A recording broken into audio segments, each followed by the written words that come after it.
De saint Augustin, traité sur la très sainte Trinité, livre 4, suite, chapitre 16, étroitesse de l'enseignement des philosophes. S'agit-il de la résurrection de la chair? Ces mêmes philosophes se moquent de notre croyance et affirment que nous devons nous ranger à leur opinion. Sans doute, ils ont pu, par le spectacle de ce monde visible, s'élever jusqu'à la connaissance de l'être suprême et immuable. Confère Romains 1, 20. Mais est-ce une raison pour que nous les consultions exclusivement sur les modifications diverses que peuvent subir des créatures mobiles et changeantes, et sur l'ordre et la durée des siècles ?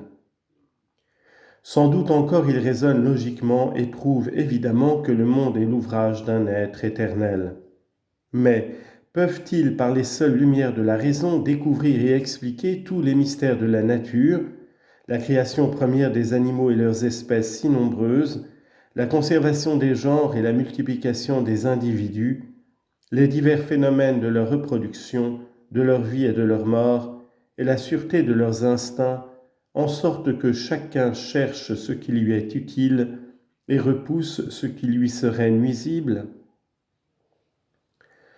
Cependant, sans tenir aucun compte de la sagesse immuable d'un Dieu créateur, ils tâchent de tout expliquer par l'influence des climats et la durée des siècles, et ils donnent une entière adhésion à tout ce que d'autres ont avant eux observé et écrit. Il n'est donc pas étonnant que leur regard n'ait pu percer la nuit et la révolution des temps, ni se fixer sur ce laps de siècles qui, semblable à un fleuve rapide, entraîne le genre humain et porte chaque individu vers sa fin particulière. Car ici, l'histoire nous fait complètement défaut, puisque nul ne saurait connaître ni révéler les secrets de l'avenir. Les sages du paganisme, quoique bien supérieurs aux vulgaires, n'ont pu eux-mêmes pénétrer ces secrets par l'effort de leur génie, ni les lire dans leur sublime conception de l'être suprême et éternel. Autrement, loin de s'attacher comme les historiens au fait passé, ils ne se fussent occupés que de l'avenir. C'est ce qu'ont fait ceux que les païens nomment devins et que les chrétiens appellent prophètes. Chapitre 17, les philosophes et la résurrection.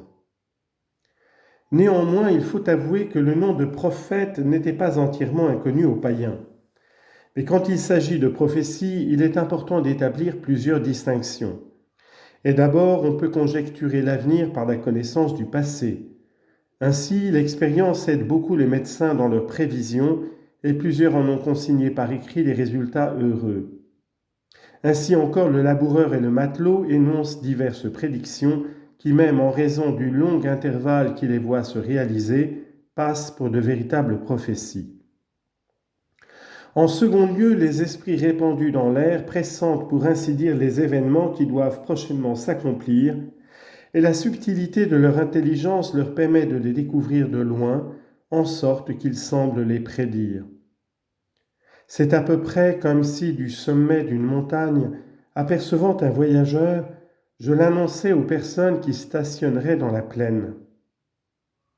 Mais ici, tantôt, c'est aux saints anges que le Seigneur révèle ces événements par son verbe ou sa sagesse, en qui réside le passé et l'avenir.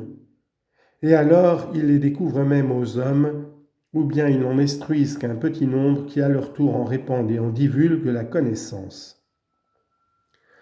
Tantôt, au contraire, l'intelligence de l'homme, sans l'intermédiaire des anges, est élevée par l'Esprit Saint à un tel ravissement qu'elle contemple la cause et l'origine des futurs contingents dont la source est le principe de toute chose. Quant aux esprits de malice qui sont répandus dans l'air, ils ne connaissent ces divers événements que par la prédiction qu'en font les anges et les hommes, et ils ne les connaissent même qu'autant que le leur permet celui qui est souverain Seigneur de tous les êtres. Enfin, il peut arriver qu'un homme prophétise même à son insu et par une inspiration secrète du Saint-Esprit. Ainsi Caïphe prophétisa, ne parlant point de lui-même, mais parce qu'il était grand prêtre. Jean 11, 51. Nous ne saurions donc, touchant la suite des siècles et la résurrection des morts, nous en rapporter exclusivement même à ceux des philosophes païens qui, autant qu'ils l'ont pu, ont reconnu le Dieu éternel et créateur en qui nous avons la vie, le mouvement et l'être. Acte 17, 28.